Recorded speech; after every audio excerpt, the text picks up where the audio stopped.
bien no existen soluciones mágicas para terminar de una vez con el cambio climático, sí pueden adoptarse muchas medidas que, interactuando entre sí, contribuirían a mitigarlo. Estaríamos hablando de acciones, transformaciones, hojas de ruta, en este 7º programa de la serie que dedicamos en la radio de la UNED a este fenómeno. Vamos a intentar concretar alguna de esas actuaciones. En primer lugar, trazaremos una panorámica general de por dónde deberíamos intervenir y después nos centraremos en un ejemplo concreto, pero muy extremo, el uso del carbón, cuyo abandono se erige en una de las necesidades más inmediatas.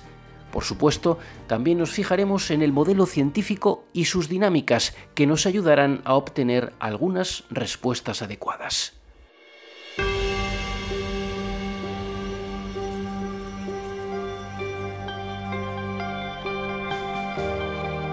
Pues está con nosotros de nuevo Rubén Díaz Sierra, que es profesor de la Facultad de Ciencias de la UNED. Bienvenido, Rubén, una vez más. Muchas gracias.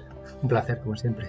Después de 6 programas hablando sobre el cambio climático y mencionando la amenaza que supone, es el momento de hablar de qué hacer. ¿Cuáles son las principales soluciones al cambio climático, Rubén?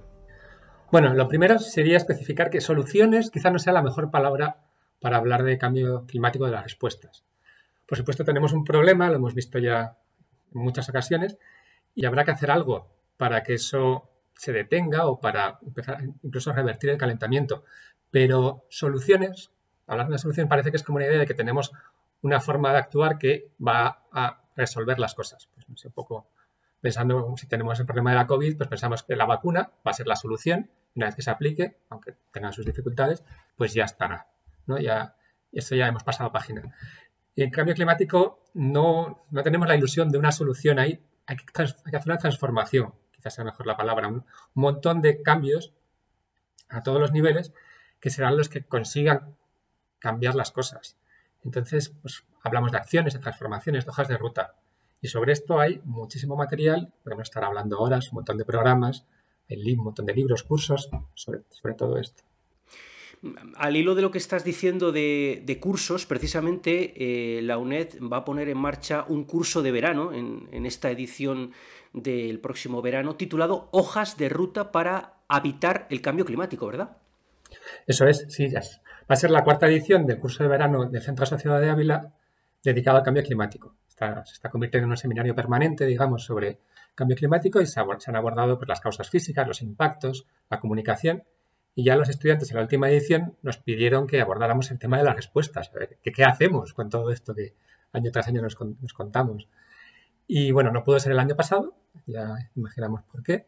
Y entonces esperamos que este año, del 7 al 9 de julio, en una edición que será mixta, tanto presencial como telemática, online, pues podamos profundizar un poco más en temas de esto, de las soluciones, entre comillas, al cambio climático. Entonces, desde luego, si os están interesando estos programas, estáis más que invitados a participar. Los que nos sigan por internet tendrán el link con toda la información de este curso, que será una buena oportunidad, como dices, para los interesados. Mientras, Rubén, ¿cómo podemos abordar este fenómeno del cambio climático del que estamos hablando y del que hemos hablado en esta serie de programas, en este programa de media hora? Si con un tiempo tan limitado y un tema tan amplio, pues vamos a ver si nos organizamos bien, sería hacer una introducción más rápida en la que viéramos el diagnóstico muy general, que nos oriente a ver qué es y cuáles son los problemas claros y las rutas más directas para actuar. Bueno, sobre qué tenemos que actuar. Y luego ya para poder profundizar un poco vamos a coger solo un ejemplo, que es el uso del carbón, que es un ejemplo bastante ilustrativo. Y luego vamos a intentar, sobre ese ejemplo, también darle una mirada con los sistemas dinámicos, que es esa visión que hemos estado teniendo en los otros programas, que es sobre la complejidad, y vamos a hablar pues de realimentaciones, de avalanchas, de termostatos, un poco esa idea para ver cómo desde la modelización afrontaríamos este problema. Entonces, como todo esto es mucho, te voy a pedir, Juan Ramón, a ver si me puedes ayudar a marcar esta pauta y que no me vaya enrollando demasiado en cada pregunta. Pues vamos a intentarlo, Rubén. Vamos a empezar entonces con esa visión general.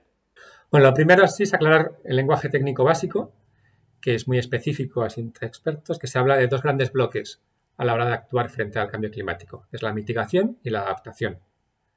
La adaptación, como su propio nombre dice, pues es sencillamente el cambio climático está aquí, va a seguir afectándonos y nos vamos a aclimatar lo mejor posible, vamos a lidiar con él.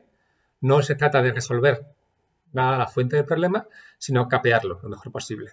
Es algo muy importante y va a tener que suceder, pero lo vamos a dejar para otro día.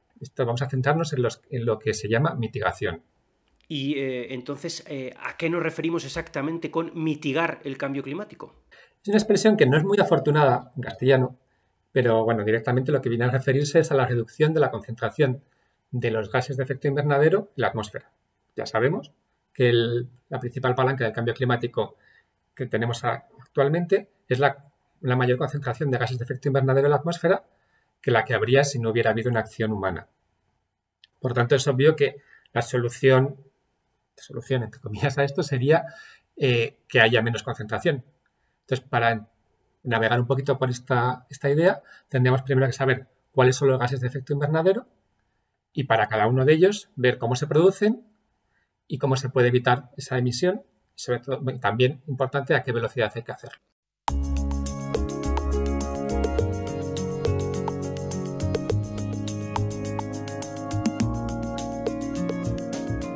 Vamos entonces a empezar a hacer una lista de esos gases de efecto invernadero.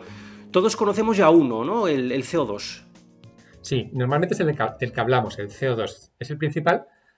Lo es porque dura mucho una vez que se emite de alguno de los reservorios que tenga, de los lugares que está almacenado, se emite a la atmósfera y una parte de él va a permanecer durante mucho tiempo allí. Y además es que lo emitimos en unas cantidades enormes. El 76% de las emisiones hechas por el ser humano de esos gases es de CO2. Por lo tanto, es fundamental trabajar con él y es como la referencia. Lo primero, entonces, vamos a ver que las emisiones del CO2 son por combustibles fósiles, por quemarlos, por quemar carbón, por quemar petróleo, por quemar gas. Son prácticamente el 62% de las emisiones totales. Es decir, es directamente la solución está clara que pasa por dejar de quemar carbón, petróleo y gas. Luego, el resto de las emisiones de CO2 pues procede normalmente de la destrucción de los árboles, de la deforestación, ya sea porque se sustituyen por cultivos, porque hay incendios, bueno, también por el manejo de los suelos. Entonces, claramente otra parte de las soluciones, de las respuestas, sería detener la deforestación. ¿Y cuál sería el segundo más importante? El segundo pues, sería el metano, que es un compuesto que es muy inestable, por lo tanto dura muy poquito tiempo en la atmósfera, pero que tiene una enorme capacidad de retener la energía del Sol. En ese efecto invernadero se estima que es más de 20 veces más fuerte que el CO2. Por lo tanto, es fundamental reducir sus emisiones y hacerlo muy rápido para que en estas décadas próximas no tengamos ese efecto. La mayoría de las emisiones que tenemos de metano provienen sobre todo de explotaciones de gas metano, que luego se quemará, pero también en el proceso de extracción y de distribución hay muchas fugas. Entonces eso se va a la atmósfera con un potente efecto invernadero. Luego también el metano es un subproducto de la acción de descomposición de materia orgánica, por lo tanto en los vertederos se emite mucho metano y en muchos procesos agrícolas o ganaderos. Entonces, el ganado vacuno y el cultivo del arroz serían actividades muy asociadas a emisiones de metano. Y si tuviéramos que completar esta especie de podio que estamos haciendo de los gases de efecto invernadero, en tercer lugar, ¿a qué gas pondríamos? Pues en tercero sería el óxido nitroso, que está asociado a la fertilización de los suelos, al uso de nitrógeno para fertilizar. Bueno, con toda la revolución agrícola se ha utilizado excesivamente para aumentar la producción y bueno, pues en ese uso excesivo se está generando muchas emisiones también del óxido nitroso a la atmósfera. Por lo tanto, volvemos a la misma idea. ¿Y hay algún gas más que se pueda destacar, Rubén? Sí, bueno, ya sí, en último lugar mencionamos los otros gases fluorados. Estos son artificiales, no existen en la atmósfera si no hubiera una industria química que los produjera. Y tienen un efecto invernadero brutal, o sea, entre cientos y miles de veces superior al del CO2, aunque sí que son muy inestables, también desaparecen muy rápido. Entonces también serían unos gases a tratar inmediatamente porque están incrementando ese efecto invernadero ahora y bueno, y son también parte de un sistema de consumo, digamos, que se puede trabajar sobre él. Están asociados a la refrigeración, sobre todo, y a ciertos procesos industriales. Entonces hay que tener mucha atención a cómo se usan, intentar evitar todas las fugas en los sistemas de refrigeración y lo más rápido posible sustituirlos por productos que no tengan efecto invernadero. Entonces, así con esto, como tú dices, que hemos hablado, vemos rápidamente lo extenso del problema. O sea, todas las formas de energía, la movilidad, la producción de alimentos, la refrigeración. No hemos hablado también de la parte de la construcción, del cemento, el hormigón. Son todo cosas que tienen procesos que tienen mucho que ver con nuestra sociedad del bienestar, con nuestro consumo y que son muy emisoras. Entonces, todo esto hay que repensarlo. No es que lo diga yo, sino bueno, así por citar a un organismo fundamental, el IPCC, que es el gran organismo de las Naciones Unidas sobre el cambio climático, nos señala que se van a requerir cambios de una escala sin precedentes en todos los sectores productivos, en las tecnologías, en la planificación y en los hábitos de población. O sea que esa gran transformación de la que hablaba al principio es necesaria.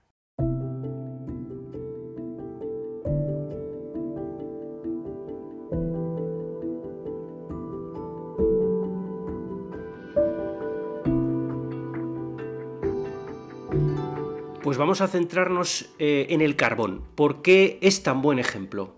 Pues también, para citar las palabras de alguien con más autoridad, vamos al director ejecutivo de la Agencia Internacional de la Energía, Fatih Birol, que acaba de decir, al presentar un análisis de su agencia, que abandonar la producción de energía con carbón debe ser la medida más importante en los próximos meses.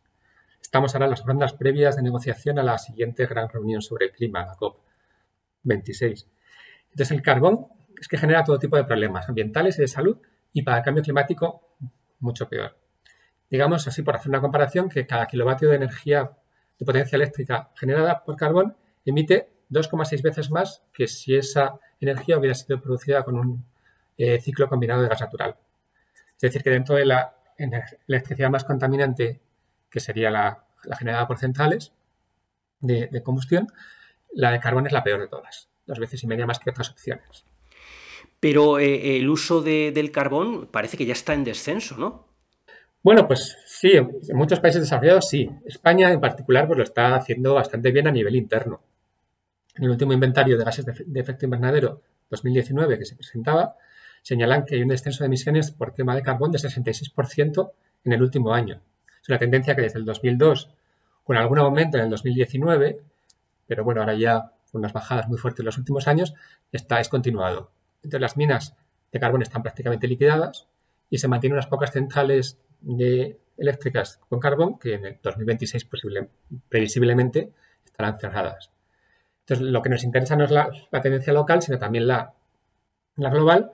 Se está descendiendo, pero este informe que hablábamos de la Agencia Internacional de la Energía señalan que las plantas de carbón son aún responsables de aproximadamente 1/3 de las emisiones mundiales. Por lo tanto, bueno, Antonio Gutiérrez, el secretario general de las Naciones Unidas, también lo decía hace poco. Prioridad absoluta es no construir más plantas de carbón nuevas y ver qué hacemos con las que ya están existentes. Si no se hace esa solución rápida sobre el carbón, no hay ninguna posibilidad de acercarnos siquiera a cumplir los acuerdos de París. Por lo tanto, el carbón tiene que quedarse bajo tierra cuanto antes. Y con este panorama, ¿cuáles son los planes para reducir el uso del carbón? Bueno, esta es la cuestión. Cada decir que hay que reducir, pues bueno, se dice, se firman acuerdos, todo el mundo está como muy conforme con eso, pero hay que saber cómo hacerlo y cómo hacerlo no es fácil. A mí me recuerda, cuando pienso en eso, en la parábola del elefante y los sabios ciegos. Es una imagen que se utiliza mucho en Asia, que lo utiliza mucho el budismo para cosas como más profundas que lo voy a usar yo ahora, pero que creo que nos sirve. Entonces, lo que cuenta es que ocurre cuando a una aldea en la que no conocía a los elefantes, pues llega un elefante. Y entonces nadie sabe qué es esto y vienen los grandes sabios de la aldea, que son un grupo de ciegos, a analizar cómo es ese animal. Cada uno toca una parte, se pone delante del elefante, toca la parte que tiene cerca y sobre esa idea local que tiene del elefante, pues generaliza. Entonces uno dice, toca la trompa y dice, esto es como un elefante, esto es como una serpiente. Otro toca la pata y dice, no, un elefante es como una columna. Otro que está tocando el costado, no dice, no, esto es como un muro. Entonces cada uno pues, tiene ese conocimiento local que podría ser muy experto, pero la visión de conjunto todavía nos está faltando. Entonces cada uno de los que trabaja sobre este tema, pues tiene publicaciones, tiene estudios muy detallados sobre cosas locales y el cuadro general nos está costando verlo. Entonces, pues bueno, ahí vemos que por ejemplo, pasando esto a lo que preguntábamos antes, ¿no? De si estamos reduciendo el carbón. Pues España y Europa han asumido ya en cierto modo, en sus legislaciones y en su trabajo de cada país, que hay que eliminar el carbón. Sin embargo, pues bueno, en general sí, pero luego pues Alemania, Chequia, sobre todo Polonia, dentro de Europa, pues son zonas que tradicionalmente tienen muchas minas de carbón. Tiene un país con alta dependencia energética y social de ello. Entonces se van a ir resistiendo y van a querer mantener el carbón todo lo posible. También las energías renovables están tomando mucha fuerza ahora, ¿verdad? Sí, fíjate, ahora pese a eso que decimos que el carbón está ahí, probablemente es más barato instalar una nueva producción de energía renovable que fósil. Según ese informe del que hablábamos antes, perspectivas de la energía en el mundo 2020, actualmente en la mayoría de los países la energía solar fotovoltaica es sistemáticamente más barata que las nuevas centrales eléctricas de gas o carbón. Y actualmente los proyectos de energía solar proporcionan electricidad a precios entre los más bajos de la historia. Cierro comillas. Pero, sin embargo, a la vez tenemos que desde el 2015, que se firma el Acuerdo de París y que ya sabemos que esto tiene que liquidarse, se han seguido instalando hasta 700 gigavatios de electricidad producida en centrales de carbón. Y hay otros 500 planificados en proyectos. Entonces, ¿cómo es posible que, teniendo que abandonarlo, sabiendo que es más caro y que hay alternativas, no se está yendo? Pues bueno, es esa misma idea que hablábamos, que estaba mencionando de Polonia. Son países que tienen carbón. A nivel internacional, Australia sería otro gran ejemplo de un país que con una gran producción de carbón y que sobre todo exporta mucho. Y exporta pues, a países que necesitan una energía que hace poco era muy barata y que era muy accesible, porque el precio se está ajustando mucho. Entonces, pues China, países del sudeste asiático que tienen una industrialización galopante en las últimas décadas. Otros serían países con menos recursos, como Vietnam o Kenia. Esos ejemplos de países que siguen usando esa energía y siguen planificando con ella para el futuro. Pero el problema no solo es que necesiten la energía, también hay detrás un gran problema financiero. Y esto a veces no se ve tan claro. Por supuesto, la construcción de una central térmica es una inversión enorme. O sea, requiere un montón de fondos que normalmente son de intervención estatal o vienen de grandes préstamos, de inversiones que esperan sacar rentabilidad, de emisión de deuda, porque hay que generar toda la infraestructura en torno a eso. Entonces, no solamente, digamos, la responsabilidad está en el país que construye una central térmica de carbón, sino en quien la financia. Y últimamente se ha estado destacando mucho el papel de tres grandes potencias asiáticas, que serían China, Corea del Sur y Japón, como los grandes inversores en centrales de carbón fuera de sus fronteras. Están pagando para que se construya fuera y esperando rentabilidad. Sin embargo, ahora, hace nada, este mismo año, un estudio académico publicado por la revista Environmental Research Letters recoloca un poquito las cosas. Y cuando empiezan a investigar el origen de las inversiones, desvelan que el 40% de las emisiones comprometidas por las nuevas plantas de carbón tiene una financiación que procede de países ricos de Europa y de Estados Unidos. El resto ya sí que es mayormente China.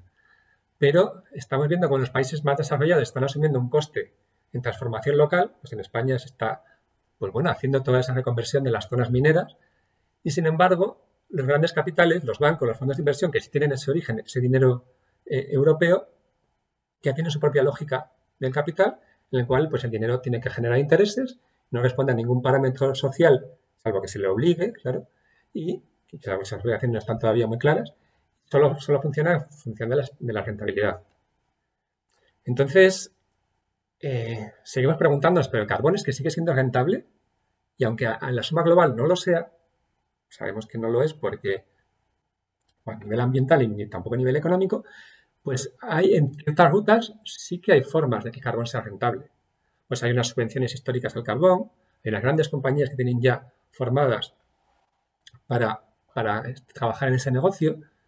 Los países suelen perseguir esa soberanía energética que les garantice pues, una cierta estabilidad, entonces tienen que invertir en carbón y han sabido hacerlo esas compañías de carbón.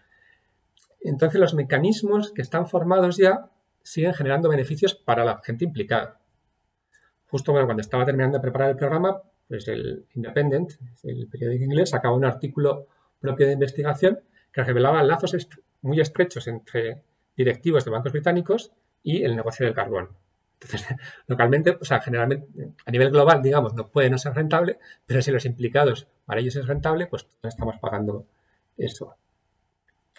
Entonces es un tema pues lleno de recovecos y con muchos detalles, pero Pero bueno, para no perdernos demasiado, me gustaría volver a eso que hablábamos de las pistas de las dinámicas.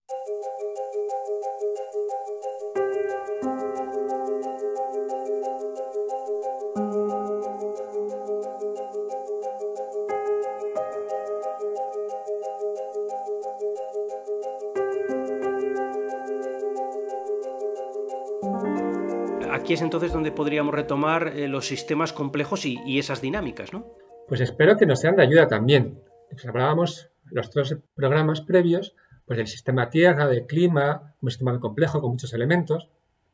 Ya os hemos dicho varias veces que hay que prestar mucha atención a esos bucles de realimentación, ¿no? Esos lazos que empezando, pues hay una parte del sistema que tiene un efecto sobre otra y esa vuelve sobre el primer generador, ¿no? Entonces, al cerrar ese bucle, eso tiende a convertirse en algo importante para el comportamiento del sistema general. Veíamos un programa directamente, o sea, completamente dedicado a los rasgos histéricos del clima, ¿no? Que estaban en cascadas de amplificación debido a esos bucles, haciendo que las cosas cambiaran muy rápido. Entonces, pues teníamos esa idea que también la podemos trasladar a la sociedad, que siendo muy compleja también, pues se puede mirar con esos ojos de sistemas dinámicos complejos. Es verdad que claro, los humanos y la sociedad es bastante más complicada que los otros sistemas que son más físicos, ¿no? El ser humano, pues, hace modelos del futuro, aprende, se comunica, tiene un lenguaje, una cultura que hace que todo sea con un nivel de complejidad mayor, pero podemos simplificar y podemos mirar cuáles son esos bucles de realimentación, cuáles son los famosos tipping points, esos puntos en los que cambia completamente el comportamiento de un sistema y puede hacerlo muy rápido. Entonces, para mirar el problema del carbón con esa mirada de la complejidad de los sistemas dinámicos, habría que hacerse tres preguntas. ¿Qué dinámica de realimentación sostiene el carbón? ¿Cómo hacer que la sociedad entre en dinámicas que hagan que cambie eso hacia otra sociedad descarbonizada lo más rápido posible? ¿Y qué dinámicas de realimentación podrían aparecer nuevas que fueran contrarias a lo que queremos, que fueran peligrosas? Tomo nota de ellas para ir revisándolas, pero ¿qué dinámicas de realimentación sostienen al carbón? Entonces lo que vamos a hacer es traducir cosas que ya conocemos, que, pues como es que el poder tiende a mantenerse a sí mismo, que hay intereses creados, que hay un status quo, que por supuesto tiende a permanecer, el lenguaje de sistemas dinámicos. Vemos que estos son sencillamente, con esos ojos, ejemplos de ciclos de realimentación positiva. En el carbón, pues como lo veríamos, al nivel más básico. O sea, bueno, en general, ¿no? La idea es que la minería da dinero, entonces al que viva de ella, si la enriquece, va a tender a defenderla, si la defiende bien, va a tender a enriquecerse más, va a tener más poder todavía para defenderla, creando un ciclo cerrado de realimentación que hace que eso siga funcionando. En el nivel más inmediato, pues en la región minera, la gente que vive tradicionalmente del carbón saben hacer ese trabajo, se lo han transmitido, tienen la infraestructura, tienen el capital, pues las infraestructuras locales, el capital humano también, y tienen esa relación recíproca que les beneficia. El carbón es su medio de vida y ellos lo van a defender. Entonces hay que prestar atención a ese ciclo, intentar romperlo y ver qué sustituto se le puede dar. Si subimos a un nivel más grande, pues todavía peor. La energía sabemos que es una cuestión estratégica que mueve inmensas cantidades de dinero. Tiene mucho apoyo estatal para todo lo que está asociado y tiene una función social también. Entonces, todo eso genera mucho poder. Ese dinero y ese poder están juntos y pues contagian a lo que tiene alrededor. O sea, los medios de comunicación van a tender a estar asociados también y ser favorables. Los políticos tampoco, por la parte social y por la parte económica, no sé en España quizá tanto, pero en Estados Unidos están muy documentadas las donaciones directamente a los partidos asociadas a las energéticas. Hay puestos de trabajo disponibles en las juntas directivas para los políticos que quieran dejarlo, las famosas puertas giratorias. Es decir, tiene unos ciclos de realimentación que el carbono sabe crear, por supuesto porque lleva ahí mucho tiempo con mucho éxito. Entonces, eso, aunque la solución por fuera esté clara, en esa parte local no lo está. Entonces, bueno, veíamos ya, por juntarlo con lo que hablábamos en estos capítulos, como los árboles en una zona tropical tendrían a chupar agua de suelo muy profundo para subirla a la atmósfera y crear mayor precipitación que permitiera que el agua se reciclara de la forma que a ellos les interesaba. Pues cualquier negocio exitoso va a tender a hacer lo mismo, crear esas formas que le mantienen a él. Entonces, lo bueno que podemos saber de los sistemas dinámicos es que si vamos debilitando esas relaciones de realimentación, puede llegar un momento en el que se produzca una transición y la transición tenderá a ser rápida, lo que llamábamos catastrófica, ¿no?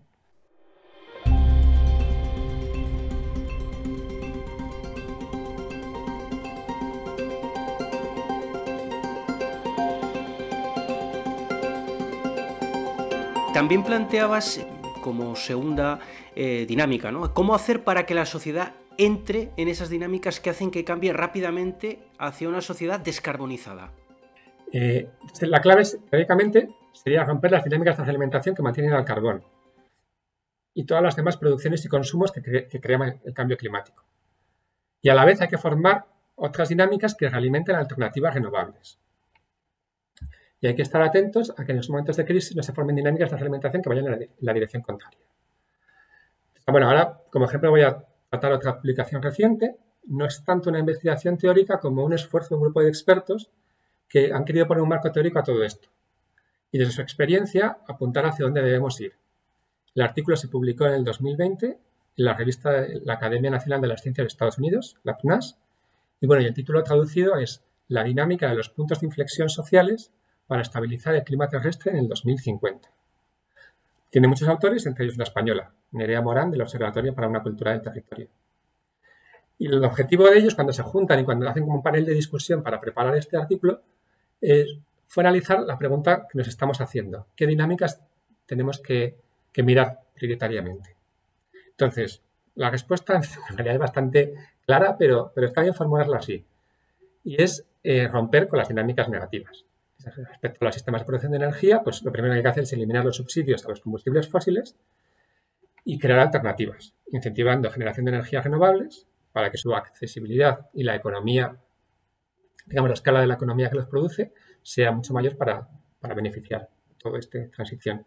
Y además apuntan otra idea importante, que es que sea descentralizada.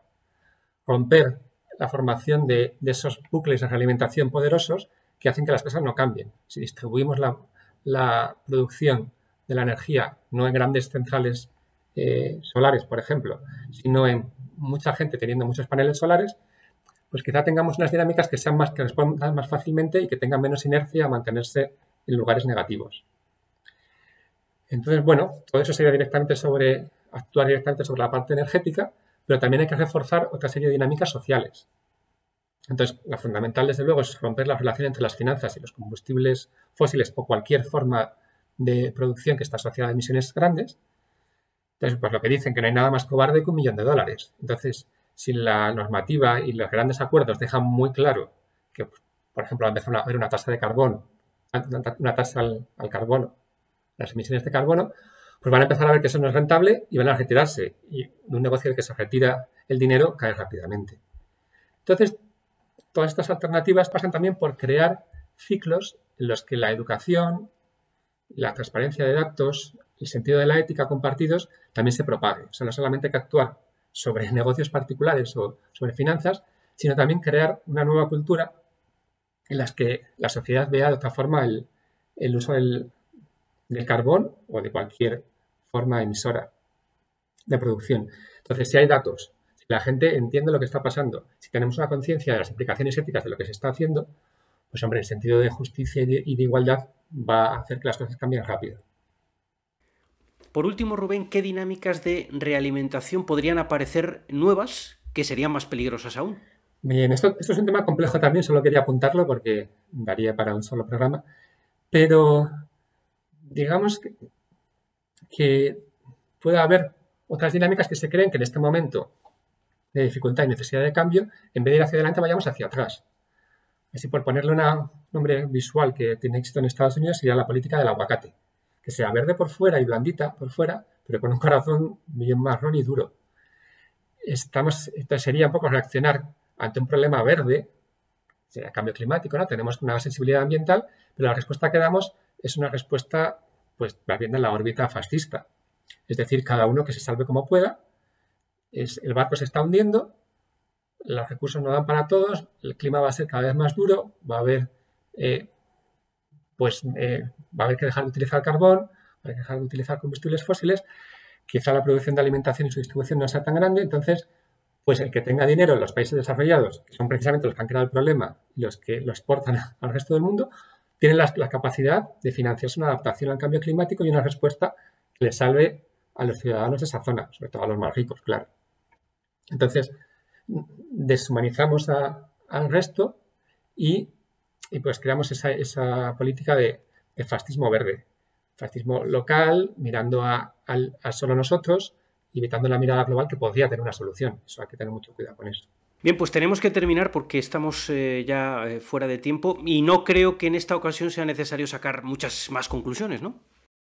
No, yo creo que ya todo el tema en sí mismo lo ha tratado, trayendo las conclusiones que quería apuntar. Entonces, bueno, pues solo mencionar que ante un problema que es más, digamos, social y económico, también la ciencia de la modelización tiene algo que decir, puede aportar esa forma de mirar las dinámicas. Y bueno, pues ya solo os invito a visitar los enlaces de Canal UNED para ver el curso de Ávila de este verano, que va a ser en el pueblo del Tiemblo y que, bueno, tenéis ahí el programa para echarle un vistazo a ver si os interesa. Perfecto, Rubén, pues muchas gracias una vez más por compartir tu tiempo con nosotros. Gracias. Nada, a ti.